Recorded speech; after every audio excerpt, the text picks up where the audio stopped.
పిల్లలు లేని వారికి శిశువులను విక్రయించే ముఠా గుట్టును విశాఖ పోలీసులు రట్టు చేశారు. టాస్క్ ఫోర్స్ పోలీసులు చేపట్టిన ఆపరేషన్ లో రాష్ట్ర వ్యాప్తంగా విస్తరించిన ముఠాను గుర్తించారు. విశాఖ నగరంలో 6 చిన్నారులను రక్షించి ముఠా సభ్యులు మొత్తం 17 మందిని అదుపులోకి తీసుకున్నట్లు నగర పోలీస్ కమిషనర్ శంకబ్రత బాగ్చి మీడియాకు తెలిపారు.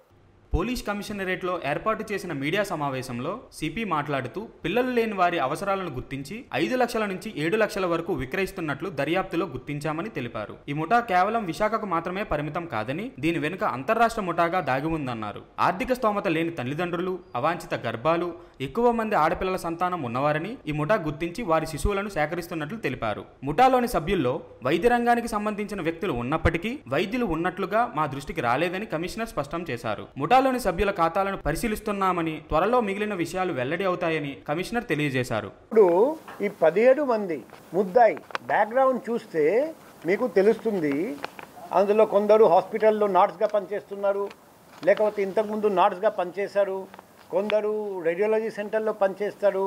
వాళ్లకు ముందుగానే తెలుస్తుంది అమ్మాయి పుడతాడు లేకపోతే అబ్బాయి పుడతాడు. కొందరు డాక్టర్స్ క్లినిక్స్లో అసిస్టెంట్గా పనిచేశారు, కంపౌండర్గా పనిచేశారు.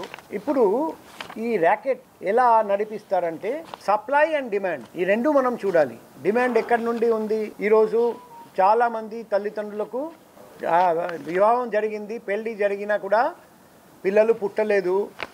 వాళ్ళు ఫస్ట్ కొందరు డబ్బు ఉంటే in vitro fertilisation, test tube baby కోసం ప్రయత్నం చేస్తారు. కొన్ని సందర్భాల్లో సక్సెస్ విజయవంతంగా జరుగుతాయి. అటువంటి ప్రొసీడ్యూర్స్ పిల్లలు పుట్టారు. కొన్ని కేసెస్లో ఎంత ప్రయత్నం చేసినా పిల్లలు ఉండరు, పుట్టరు. అప్పుడు ఒకటి అడాప్షన్కి ట్రై చేస్తారు, ఇంకొకటి మార్గం వచ్చేసి ఇలా మాకు ఒక చిన్న పసిపాప కానీ చిన్న బాబు, చిన్న వయసు బాబు కావాలి అని వాళ్ళు వెతకడం మొదలు పెడతారు. అదే మాదిరిగా మైనర్ బాలిక, ఇల్లిసిట్ అఫైర్స్, అక్రమ సంబంధం పెట్టుకున్న వ్యక్తులు, ఈ అబార్షన్ టైం దాటిపోయింది, ఇప్పుడు అబార్షన్ చేయలేం, ఖచ్చితంగా డెలివరీ జరుగుతుంది. వాళ్ళు కూడా సరే మాకు మూడే మార్గాలు, ఒకటి అనాథాశ్రమంలో పెట్టడం, రెండోది ఏదో ఒక చోట పాడేయడం, మూడోది అమ్మితే మాకు డబ్బు కూడా వస్తుంది కదా అని వాళ్ళు కూడా సప్లై సైడ్ నుండి సుముఖంగా ఉంటారు. అటువంటి వ్యక్తులను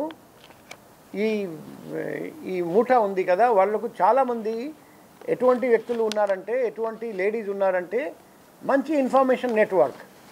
వాళ్ళు ఇన్ఫర్మేషన్ కలెక్ట్ చేస్తారు. ఎవరికి సంతానం కావాలి, ఎవరు సంతానం అమ్మడానికి సిద్ధంగా ఉన్నారు. సో వాళ్ళు మీడియేటర్గా, బ్రోకర్గా డబ్బు తీసుకుంటారు. అలా చేస్తే తల్లిదండ్రుల తరపున ప్రాబ్లం తక్కువ. కానీ హాస్పిటల్, నర్సింగ్ హోమ్ నుండి దొంగలిస్తే తల్లిదండ్రులు బాగా గొడవ చేస్తారని వాళ్ళు యూజువల్గా మామూలుగా విల్లింగ్ తల్లిదండ్రుల దగ్గరికి వెళ్ళి ముందుగానే మాట్లాడతారు. తర్వాత పిల్లలు పుట్టిన వెంటనే లేకపోతే కొన్ని రోజుల్లో పిల్లల్ని తీసుకొని అమ్మేస్తారు. సో రకరకాల మోడస్ ఆపరండి ఉన్నాయి.